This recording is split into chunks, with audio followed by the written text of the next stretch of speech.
किसान साथियों नमस्कार। आप सबका हार्दिक स्वागत है अमेजिंग किसान चैनल में। किसान साथियों, एक हमारा व्हाट्सएप ग्रुप है जो पेड ग्रुप है और उसमें कल एक चर्चा शुरू हुई कि क्या हम ट्राइकोडर्मा के साथ में जो पेस्टिसाइड्स हैं उनका प्रयोग कर सकते हैं। इसका अर्थ ये हुआ कि एक किसान अगर अपने कंपोस्ट या गोबर को ट्राइकोडर्मा से उपचारित करता है तो वो क्या उसमें क्विनाल्फास या क्लोरोपाइरीफास आदि या कोई भी पेस्टिसाइड प्रयोग कर सकता है। इस पर चर्चा शुरू हुई और एक हमारे किसान हैं अमित भाटी जी, उन्होंने उस पर एक रिसर्च पेपर भेजा। जब मैंने वो रिसर्च पेपर पढ़ा तो मुझे बहुत अच्छा लगा। मैं उससे और आगे गया और उसके रेफरेंस से मैंने एक और रिसर्च पेपर निकाला और मैंने एक वीडियो बनाने का निश्चय किया जिससे मैं आपको ये बताऊंगा कि ट्राइकोडर्मा और बवेरिया बसियाना जो हमारे जैविक फफूंद हैं उनके साथ हम क्या क्या प्रयोग कर सकते हैं और क्या नहीं कर सकते हैं। ये सब मैं नहीं कहूँगा, जो रिसर्च पेपर के परिणाम हैं मैं वो आपके सामने रखूँगा। जो दोनों रिसर्च पेपर हैं वो उनका डिस्क्रिप्शन में मैंने उनकी रेफरेंस दे दिया है, आप चाहें तो वहाँ से देख सकते हैं। और इनका जो पीडीएफ मेरे पास आया है उसे मैंने अपनी वेबसाइट पर भी अपलोड किया है, आप वहाँ से भी डाउनलोड कर इनको पढ़ सकते हैं। जो पहला एक पेपर है, रिसर्च पेपर है, उसका टाइटल है compatibility of Trichoderma asperellum with fungicides, insecticides, inorganic fertiliser and biopesticide. यानी आप ट्राइकोडर्मा के साथ में क्या क्या प्रयोग कर सकते हैं, फंगिसाइड में से, इंसेक्टिसाइड में से और फर्टिलाइज़र जो केमिकल उर्वरक होते हैं। और दूसरा है compatibility of bio control agent Trichoderma viride with various pesticide. यानी इसके साथ में विभिन्न पेस्टिसाइड की क्या कंपेटेबिलिटी है, इन्होंने प्रयोग कर ये सिद्ध किया। इन दोनों के आधार पर मैंने यह वीडियो बनाने का निश्चय किया है और मैंने इसके लिए एक स्क्रिप्ट निकाली है जो मैं आप सबके लिए साझा करता हूँ। ये वीडियो थोड़ी लंबी होगी लेकिन आप इसे अंत तक देखिए कि आप इन चीज़ों के बारे में जानें और समझें और तब कार्य करें। ये ना करें कि किसी ने कह दिया और आपने ये कार्य कर लिया। तो चलिए शुरू करते हैं आज की वीडियो। किसान साथियों, सूक्ष्म रूप में मैं पहले ये बताऊंगा कि ट्राइकोडर्मा क्या है। ट्राइकोडर्मा एक जैविक फफूंद है जो हमारे पौधों की विभिन्न प्रकार की जो हानिकारक फफूंद है उनसे रक्षा करती है। अब देखिए एक कितनी मजे की बात है। जो फफूंद मांसाहारी होती है वो आपके पौधों की रक्षा करती है और जो फफूंद शाकाहारी होती है वो आपके पौधों को नुकसान पहुंचाती है।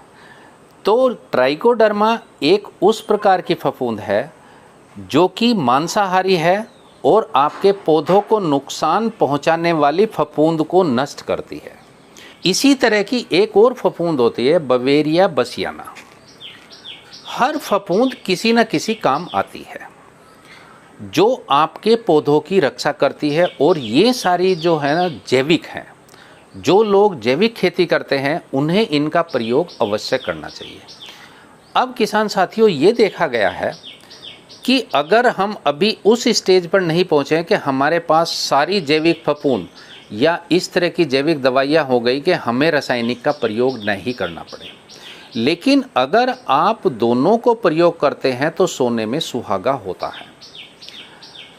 इसे करने के लिए हमें यह जानना जरूरी है कि जैविक के साथ में कौन सी रासायनिक फफूंद या पेस्टिसाइड जो कीटनाशक हैं और जो फर्टिलाइज़र यानी जो उर्वरक हैं, रासायनिक उर्वरक हैं, हमें क्या प्रयोग कर सकते हैं और क्या नहीं कर सकते। कुछ आपको फ़ायदा देंगे और कुछ आपको नुकसान करेंगे। अगर आपने रासायनिक कोई पेस्टिसाइड यूज किया, हो सकता है कि वो ट्राइकोडर्मा को कोई हानि करे। इसलिए यह जानना बहुत ज़रूरी है कि हमें किसके साथ क्या प्रयोग करना चाहिए।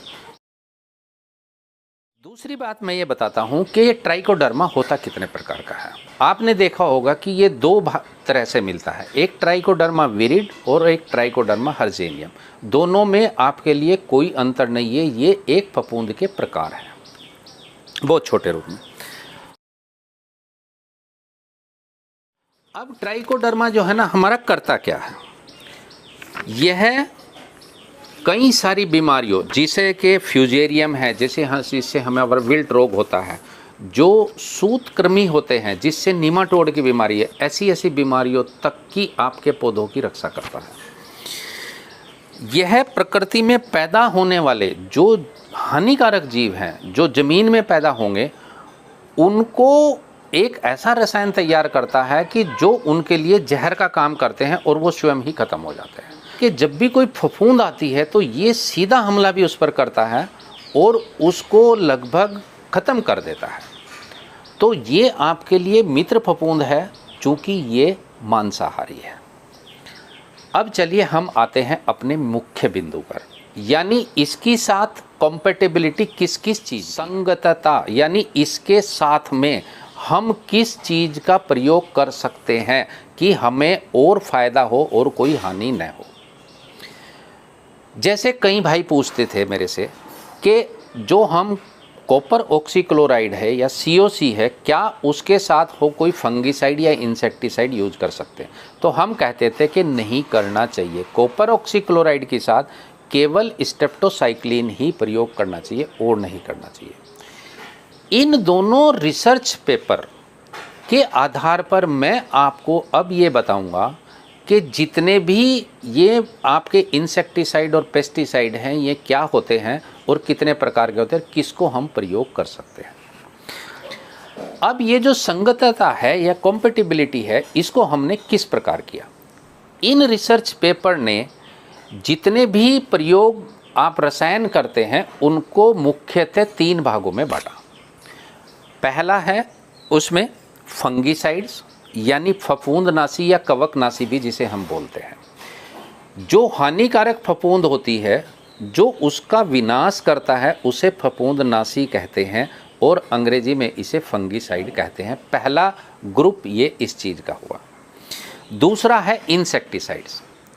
इंसेक्टिसाइड कीटनाशक होता है और ये जब किसी कीट का प्रकोप होता है तो उसे ख़त्म करने के लिए, उससे पौधों की रक्षा करने के लिए हम प्रयोग करते हैं।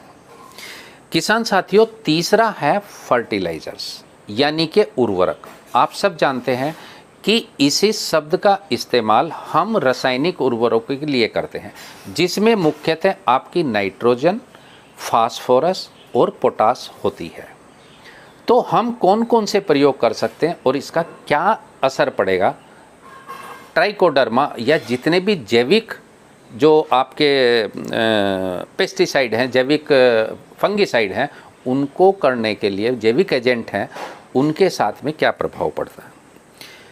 किसान साथियों, अभी आपने देखा होगा मैंने 2 शब्दों का इस्तेमाल किया। पहला किया इंसेक्टिसाइड और फिर किया पेस्टिसाइड। अभी दोनों में अंतर समझ लीजिए थोड़ा सा। इंसेक्टिसाइड पेस्टिसाइड का ही एक भाग है। अगर हम इसे वृहद रूप में बोलें या बड़े हिसाब से बोलें तो पेस्टिसाइड का एक भाग इंसेक्टिसाइड होता है। अब दोनों में अंतर क्या है। पेस्टिसाइड केवल एक प्रकार के कीट या उसकी फैमिली, जो उसका परिवार होता है, उस परिवार के कीट होते, सिर्फ उसे मारने के काम आता है। जबकि पेस्टिसाइड एक से अधिक प्रकार के कीटों को मारने के काम आता है, यानी पौधों में उनकी रक्षा के काम आता है।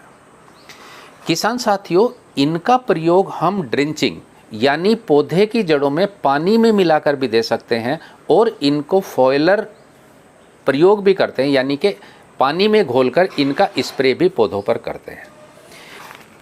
किसान साथियों, जब हम कॉम्पेटिबिलिटी की बात करेंगे तो यहाँ पर एक बात ध्यान देने की है कि जितने भी कार्बनिक कीटनाशक हैं उनका हमें अधिक से अधिक उपयोग करना चाहिए। जैसे ट्राइकोडर्मा है, बवेरिया बसियाना है, मेटारीजियम एनेसेपोली है। इसमें कोई दो राय नहीं है कि ये सारे मित्र फफूंद हैं और शत्रु फफूंदों का नाश करते हैं। लेकिन अभी हमारा रिसर्च उस स्टेज पर नहीं गया है कि हमारा केवल इन्हीं से काम चल जाए। कहीं ना कहीं पर हमें कुछ रासायनिक फंगीसाइड्स का भी प्रयोग करना पड़ता है। अगर हम इन दोनों का मिलाकर प्रयोग करें और हमें ये पता हो कि किसके साथ किसका प्रयोग कर सकते हैं, तो हमारे लिए सोने में सुहागा होगा, हमारी बचत भी होगी और हमारी फसल भी अच्छी होगी, हमारी पौधों की रक्षा भी होगी। अब देखिए फंगीसाइड्स का। तो फंगीसाइड में ये दोनों रिसर्च पेपर की जो परिणाम है, उनके अनुसार जो रिडोमिल गोल्ड है, इसमें मेटालेक्सिम जो होता है ना एम, वो 4% होता है और मैनकोजेब जो है ना 64% होता है। कहते हैं कि अगर आप किसी भी बायोफंगीसाइड की, जो आपके ट्राइकोडर्मा है मेनली, जो हम यहाँ पर ट्राइकोडर्मा की बात कर रहे हैं, उसके साथ इसका प्रयोग करेंगे तो आपको कोई भी नुकसान नहीं होगा। इसका आप बेनिश्चिंत होकर प्रयोग कर सकते हैं। किसान साथियों, कुछ फंगीसाइड के मैं नाम ले रहा हूँ, आप नोट कर लीजिए इनको, जो मैं आपको स्क्रीन पर भी दिखाऊंगा। बेवेस्टीन, इसमें कार्बेंडिज्म होता है 50%। एक है साफ, इसमें कार्बेंडिज प्लस मैनकोजिब होता है, जो यूपीएल की साफ के नाम से आती है। एक होती है स्प्रिंट, एक होता है कवच, एक होता है अवतार। ये सब एक मेक है, यानी कि ये सब एक तरह से, जैसे कि बेवेस्टीन बोलते हैं कि ये उनके नाम है, और इसमें मुख्यतः कार्बेंडिज्म होता है। इनको आपको प्रयोग नहीं करना है। अगर आपको कोई फंगीसाइड करना है तो रिडोमिल गोल्ड ही कर सकते हैं। एक और आता है जो रिडोमिल गोल्ड जितना असरकारक तो नहीं है, लेकिन वो ट्राइकोडर्मा को इतना नुकसान नहीं पहुंचाता है। उसका नाम है इंडोफिल का M45। इसको भी आप प्रयोग कर सकते हैं। ये मैं नहीं कह रहा, इन दोनों रिसर्च पेपर के परिणाम कह रहे हैं, जो कि वैज्ञानिक पद्धति से सिद्ध किए गए हैं। किसान साथियों, सब आप जानते हो कि इंसेक्टिसाइड में एक बहुत पॉपुलर, जो मैं कुछ नाम ले रहा हूँ, डाइमेथियोट है, जो 30% ईसी में आप सबको मिलती है, जो रोगोर, ओगोर कई नाम से आती है। लेकिन जो केमिकल है वो डाइमेथियोट है। दूसरा है फेनवालिरेट, तीसरा है लैम्डा साइहेलोथ्रीन, चौथा है बाइफेंथ्रीन। आप इन चारों का प्रयोग कर सकते हैं। एक और स्टडी ने ये बताया कि इस पेपर में कोट किया गया कि इमिडाक्लोरोपिड जो इंसेक्टिसाइड है, हम नींबू में बहुत प्रयोग करते हैं, तो वो भी एक बहुत ही सेफ इंसेक्टिसाइड है। ट्राइकोडर्मा के साथ में आप प्रयोग कर सकते हैं, ड्रिंचिंग भी कर सकते हैं और ये भी कर सकते हैं। किसान साथियों, डाइमेथियोट, इमिडाक्लोरोपिड, मोनोक्रोटोफास 36% वाला, इसकी कंपैटिबिलिटी है इनके साथ में। और एक आता है डेल्टा मेथ्रीन।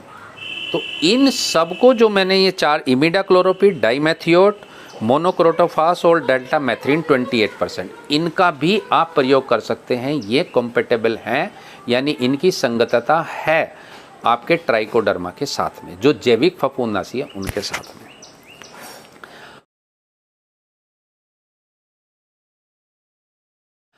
अब क्या नहीं कर सकते किसान साथियों? क्विनालफोस का प्रयोग वर्जित है, आपको नहीं करना। अगर आप करेंगे तो ट्राइकोडर्मा को फैलने से ये रोकेगी। ट्राइकोडर्मा के जो जीवाणु मल्टीप्लाई होंगे उनको नहीं होने देगी, तो ये उनको भी मार देगी। तो आपको इसे इनकी साथ नहीं करना है।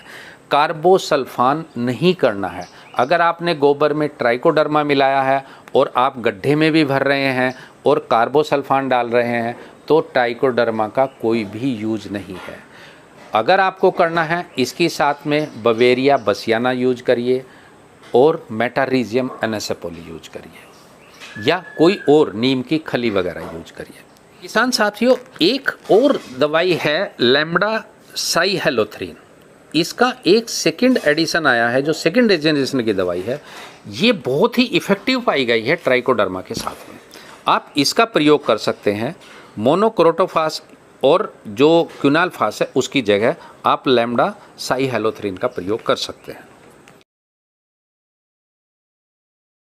किसान साथियों, एक है पेस्टिसाइड्स। पेस्टिसाइड इंसेक्टिसाइड पेस्टिसाइड का पार्ट है, लेकिन पेस्टिसाइड में क्या होता है कि पेस्टिसाइड में आप कई प्रकार के कीटों का विनाश कर सकते हैं।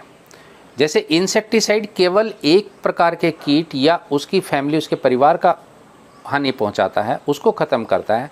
ये कई प्रकार के करते हैं। जैसे मैं नाम लेता हूँ, क्लोरोपाइरिफास एक दवा है जो मुख्यतः दीमक के काम आती है, लेकिन इसको बहुत सारी फल मक्खी में भी इसका प्रयोग कर सकते हैं आप, जो है ना, कोई मिलीबग में भी इसका प्रयोग कर सकते हैं, कोई वैसा भी कर दो, किसी कीट को भी ये ख़त्म कर सकती है, सुंडी को भी ख़त्म कर सकती है। तो क्लोरोपाइरिफास होती है। इसी तरह क्विनालफास होती है, वो भी एक पेस्टिसाइड है। वो कई प्रकार में यूज हो सकती है, दीमक में भी हो सकती है, आपके कीटनाशक का भी काम कर सकती है। एक होती है एसीफेट, जो आपने देखा होगा अमरूद के जब नए पत्ते निकलते हैं उन्हें खा लेता है। एक होता है ग्रास होपर, आप अगर इसे प्रयोग करेंगे तो ये उसको भी ख़त्म कर देगी। किसान साथियों, यहाँ मैं एक बात और आपको याद दिलाना चाहूँगा कि अभी अभी भारत सरकार ने इनमें से काफ़ी केमिकल जो बैन कर दिए हैं। अभी थोड़ा समय दिया है उनको, अगर किसी को कोई आपत्ति हो तो, लेकिन आप ये समझिए कि इन दवाइयों का प्रयोग बहुत ही हानिकारक है। इसलिए आपको उन दवाइयों का चयन करना होगा जो उस लिस्ट से बाहर होंगी। किसान साथियों, ये थी हमारी आज की प्रस्तुति, जिसमें मैंने बताया है फर्टिलाइजर यानी उर्वरक। आप सब जानते हैं कि उर्वरक रासायनिक होते हैं सारे, इसलिए इन्हें इनऑर्गेनिक कहते हैं। जैविक खेती में इनका प्रतिबंध है। जैविक खेती वही है जिसमें किसी भी रसायन का प्रयोग न हो। तो जो इनऑर्गेनिक फर्टिलाइजर हैं, जितने भी हैं, नाइट्रोजन, फॉस्फोरस और आपका ये पोटास, इन सब को आप ट्राइकोडर्मा के साथ में प्रयोग कर सकते हैं। सारे के सारों की संगतता है, सारे कंपेटेबल हैं। अगर आपने गोबर में ट्राइकोडर्मा, मेटारिजियम एनेसेपोली, बवेरिया, बसियाना या और भी कोई इस तरह के जैविक जो एजेंट हैं वो यूज करें, प्रयोग कर रहे हैं, तो आप बेहिचक होकर उसमें NPK, डाईअमोनियम फास्फेट या पोटास डाल सकते हैं। इनसे ट्राइकोडर्मा और इनको कोई नुकसान नहीं है। वैसे किसान भाइयों, ये मैं बता देता हूँ कि ये स्टडी केवल ट्राइकोडर्मा के बारे में की गई है। हर्बिसाइड्स क्या होता है?